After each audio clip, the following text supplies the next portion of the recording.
Hello and welcome. I'd like to introduce myself. I'm Kerry Dominish, speech pathologist.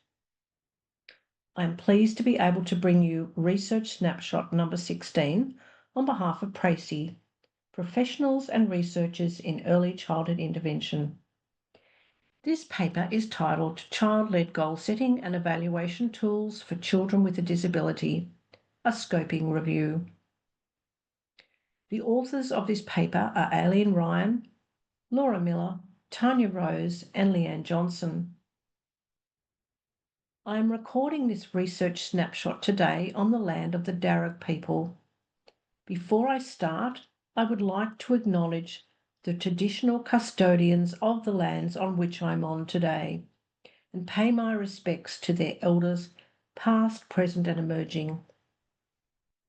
I am pleased to bring you this research snapshot as I feel it presents an opportunity for anyone who is supporting or engaging with children with a disability or developmental delay to reflect on an activity we undertake every day regularly, goal setting.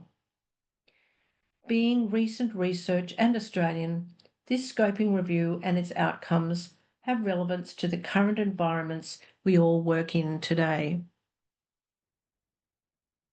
The authors have indicated that this scoping review paper focuses on child-led goal setting tools for children with disabilities or developmental delays up to 18 years of age, and it provides a comprehensive overview of tools and approaches reported in the research for child-led goal setting and evaluation in developmental and rehabilitation settings. The shift towards person-centred care frameworks in allied health interventions has led to a growing recognition that children should be actively involved in goal setting. We recognise that children with disabilities and developmental delays experience barriers to their participation in goal setting.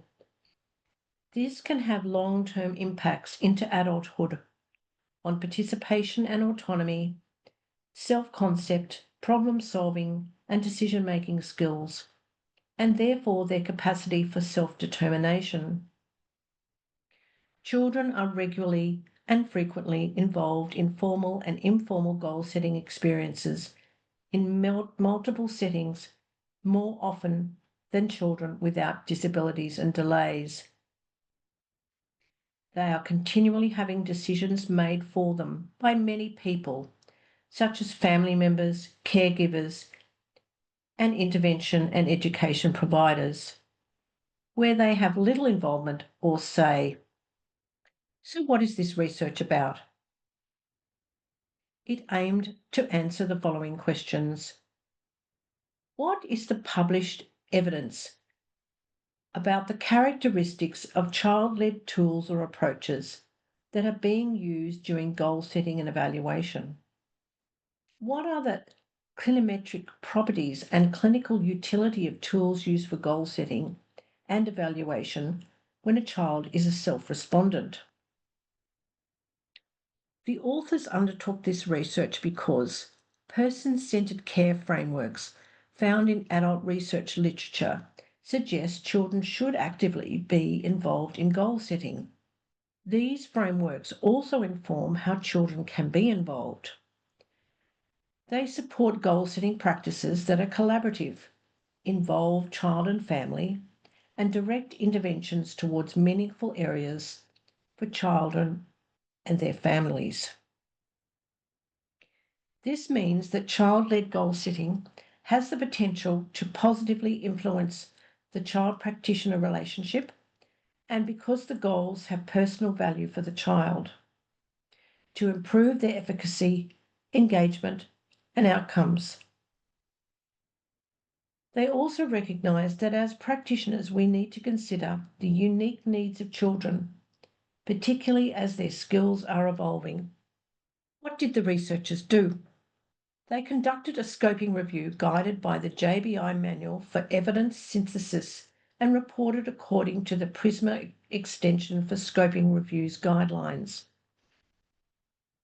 6 electronic databases were searched and reviewed to identify relevant studies for the children aged less than 18 years.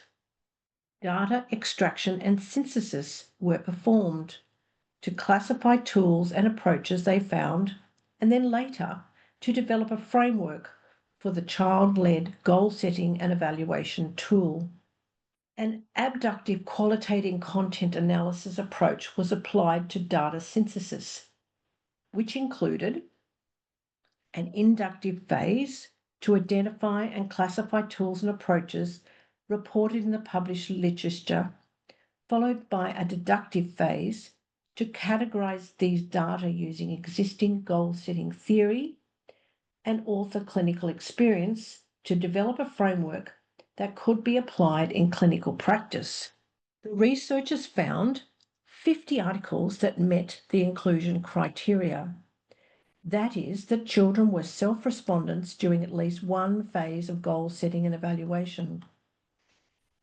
3 approaches and 4 tools for child-led goal setting and evaluation were identified. The 3 child-led goal setting and evaluation approaches were the Engage approach, the International Classification of Functioning Disability and Health, the ICF, and personalized goals for positive behaviour support. The 4 child-led goal setting and evaluation tools were the Canadian Occupation Performance Measure, being one of the most frequently used, the Goal Attainment Scale, HITM, and Perceived Efficacy and Goal Setting System, otherwise known as PEGS.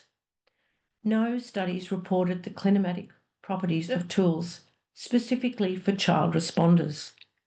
Qualitative analysis reveals 6 distinct goal phases used in tools and approaches. The researchers then synthesized these into a new framework for child-led goal setting and evaluation titled DECIDE, DECIDE. We will go through this framework on the next slide. The last research finding to mention was that goal setting and evaluation with children should be considered as a multi-phase process. It may be worthwhile pausing this recording here to look at this slide in more detail. The key features of the DECIDE framework for child-led goal setting are direct child-to-goal setting, elicit goal topics and priorities, construct a goal statement, indicate baseline goal performance, develop an action plan to address the goal, and evaluate goal progress after the intervention.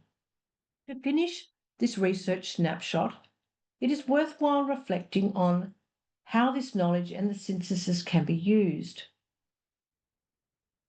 We are working in an environment where goals are being set or evaluated for children with disabilities and delays by multiple persons, possibly multiple times a day.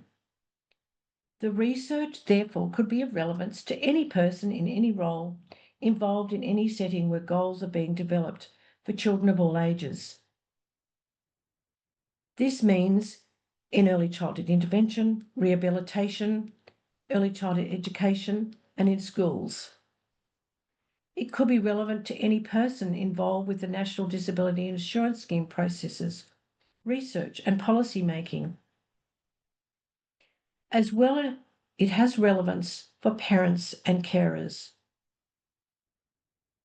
The outcome of the research could be used to guide clinicians and researchers in implementing child-led goal setting in early childhood intervention, to build on what we know about how we should implement child-led, child voice practices, and to consider the implications of goal-setting strategies across every phase of service delivery.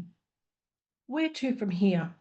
Future research needs to evaluate the use of the DECIDE framework. Also, those involved in early childhood intervention, teachers, policymakers, and planners, should consider how to involve children when making overarching plans at the start of a service and for a plan period. Practitioners and teachers could consider how to involve children when planning and evaluating service or session goals and strategies. As practitioners, we will need to consider how to address the unique needs of children of all ages, as well as how to support their skill development in goal setting. Building children's capacity to be able to have a say in setting their own goals will have an impact on their health, well-being, safety, independence, autonomy, social engagement, behaviour, and future learning and employment outcomes.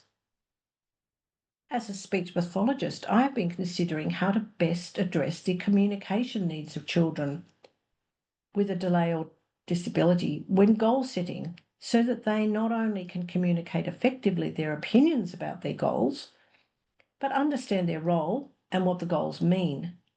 What augmentative support might children need? Thank you to researchers Aileen Ryan, Laura Miller, Tanya Rose, and Leanne Johnston for undertaking this very interesting and relevant study. Thank you for listening to this research snapshot. There are many other snapshots already available to listen to. You can find them on the PRECI website in the Knowledge Hub. Look out for more to come in the future. Thank you for listening.